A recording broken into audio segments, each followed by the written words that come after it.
What is up, people? Black Uchiha 1000 here to bring you Btooom episode 5 review. I'm pretty pissed off because it said it was supposed to come out Thursday and it came out. I seen it this morning, so I was like, okay. But anyway, let's get into this review. This episode starts off with Sakamoto. It starts off with a flashback of what happened through all the episodes, and it shows Sakamoto bringing back the food to Tyra.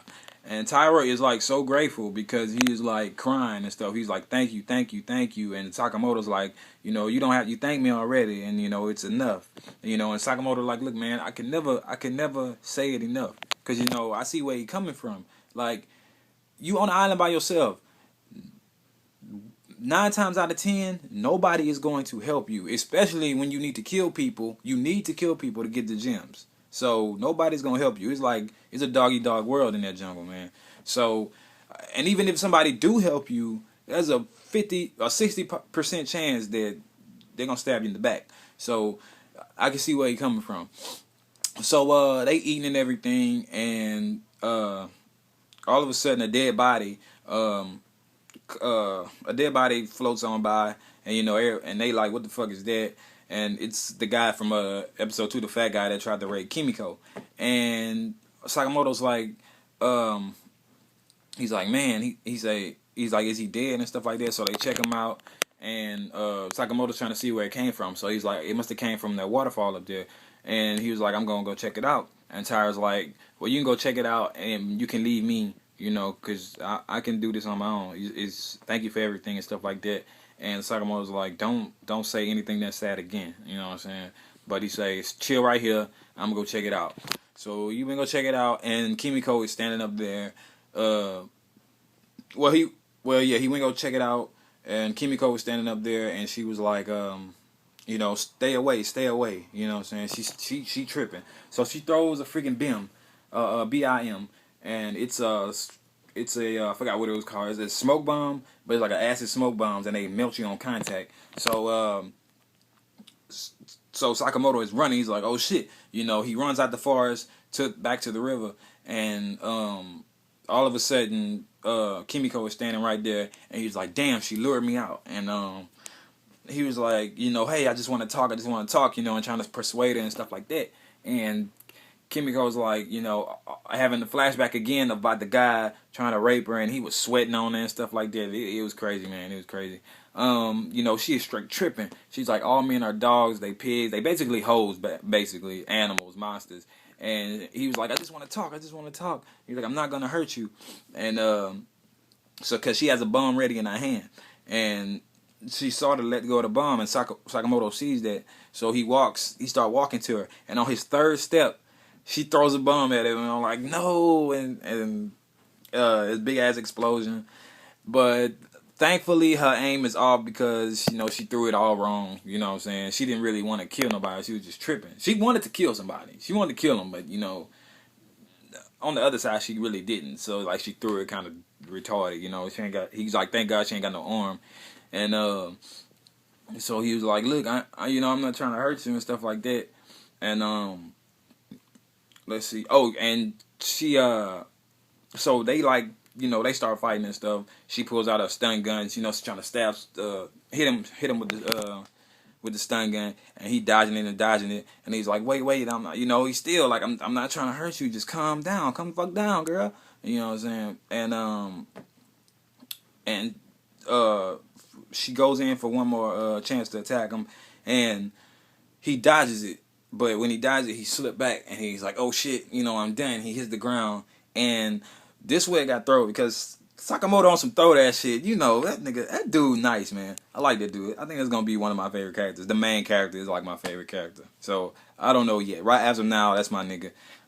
He, like, when she went in to, like, shock him, he hurry up and like kicked the arm to where he kicked her forearm to where it would come back and hit her. So it hit her suitcase, and she got paralyzed from the stun gun. So she's knocked out, and there's a scene where he's like, man, he's like, she's crazy. So he starts taking off. Maybe I should take all her weapons. And so as he starts to take off her weapons, and like her bag and stuff with all her bombs and stuff, and all he's like, oh, he gets, he started tripping to where like, man, removing her bag, because it was like under her arms. He had to pull her arms up and stuff like that. He's like, yeah, it's like removing her clothing and stuff like that, and and notice like she on top of him right now because she fell down, and he was lifting it up. He was, like, she smelled good, and he's like, well, there's nobody around and stuff like that, and like when he took off one of her bags, he had to lift her legs up. So he took it up. He picked her legs up and took the bag off, and her legs just like, they split open, and and you can see all the panties and shit like that. And I mean, and it was like good ass detail too. Camel toe to the fullest. But he, sweating and blushing and breathing hard, about to catch an asthma attack, and he was like, he's like, no, I can't do it. I can't do it. So he just picked up and he brought her back to the so dude name what's his name?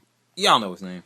So while he walking back with her, while she's unconscious, she thinks about the guy again, breathing up her heart on her. Kimiko thinks about her being raped and stuff like that. Well, almost raped, and and she's like, she wakes up and she sees Sakamoto, and she tries to push him off, but she couldn't because her arm, she was still paralyzed from the stun gun, and he's like, just chill, you know what I'm saying?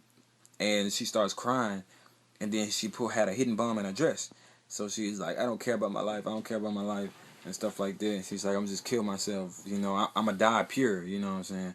And as the bomb was like 2 seconds left, and as soon as it was about to explode, Sakamoto stops her. He deactivates it. He deactivates it and stops her right there. And she starts crying. He's like, wow, she really in that instant was about to kill herself. So they head back to the camp, and this is where things got interesting. I like this part because it explains like the backstory. Not the backstory, but yeah, the backstory of why they're really on this island. Starts off all three of them sitting around the campfire, and Tyra, I think that was his name.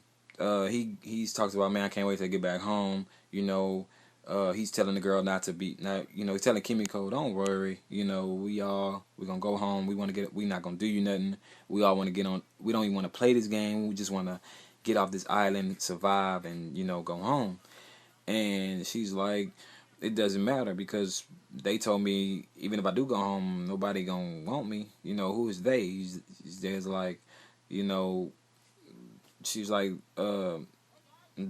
nobody's gonna care if I come back, And they was like, what you mean? Like, and Kimiko has the flashback of her friends, and the girl that said I hate you and stuff like that from episode 2. She also said, I picked you because you abandoned us and stuff like that. She ran away, when the girls were getting raped, and and basically it's, the reason they were picked, if you had an argument, or if you made a person mad that day, or and didn't go back to say I'm sorry, or if you had got into any conflict, what I'm saying, they would have picked, they get you, they'll pick you and bring you on this island. And basically that's what happened, because Tyra said that, because he was a dude that everybody in his family loved him. He was cool and kind-hearted man, but he got into it with a dude at work, and he's like, that's why. And then Sakamoto remembered that his stepfather and his mama, like he got mad because his daddy got laid off and his mama was stressing, and that's why she had slit her wrist. And that's why he started tripping. And she was like, she told Sakamoto's dad like she couldn't do it no more. She's sorry, and that's what that paper was for. She put his name on that paper, and he got picked. And he was like, that's what happened. And in the midst of all this, they heard some noise. Sakamoto heard a noise in the bushes, and he was like, man, I wonder what it is. So he shot his radar, and he's like, I don't see anything, but people are moving. You know, when you don't move, the radar ain't gonna see nothing. But they was moving, and it didn't work. So, fucking old dude Tyrus shines the light, and these things with red eyes come out. And when they came out, come to find out it was Komodo dragons. They probably didn't know what it was. It was like giant lizards, but it was some like 4 to 5, 6 Komodo dragons. And Kimiko tries to get away. She can't run. She's still paralyzed. And the Komodo dragons are about to attack. And that's the end of the episode. This episode was really good. I love the animation in this episode. When Sakamoto was climbing up the mountain, the reflection from the gems in his hand was shining like when he was climbing up. So that was cool. You could see the sun reflecting from off his shit. That was nice. Camel, you already know that was cool. It was good ass animation. And the important part was, we realized how the reason why they were brought to this island. You know what I'm saying? I thought it was like the game master, whoever he is. He looks like an old ass, fat ass Ash Ketchum with that hat on.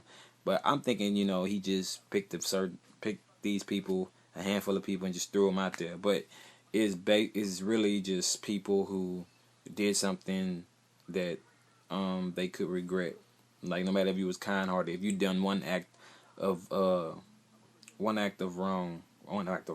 if you did one act of not kindness, the opposite of kindness, if you been bad, said anything or whatever, you got picked. So yeah. So this has been Black Uchiha 1000. Rate, comment, subscribe. This has been the Btooom episode 5 review. I have the description in the link below to watch this mug. And also, when you're done watching the video, don't forget, after the credits, there's the preview of the next episode. And this one's gonna be really good because all their fears come to life. I'm just saying, just heads up. But Black Uchiha 1000, rate, comment, and subscribe. I'm going to sleep. Like I said, man, let me know what you like about my channel in the descriptions below. Give me a video response to this if you want. My heart goes out to the guy for the suicide. That sucks. Let's get on that real quick. I just want to say this to everybody out there, to all my subscribers, everybody in the YouTube world, everybody in the world, period. Don't take this anime seriously. It is, I said not to call it a cartoon, but I'm just gonna go there. It's not real. Yes, some animes make you cry, laugh, but it should never make you want to commit suicide. That is just wrong. That is wrong. There's something God frowns. I don't want to go biblical on you, but it's something God frowns upon. My family frowns upon it. We very, very Christian. But it's not worth it. It's not worth your life. It's not worth your life. I'd rather it being your whole life, like you worship it, but don't kill yourself over it, man. It's not freaking worth it. So, heart goes out to the family, man. That sucks. Rate, comment, and subscribe, bro. Deuces, y'all.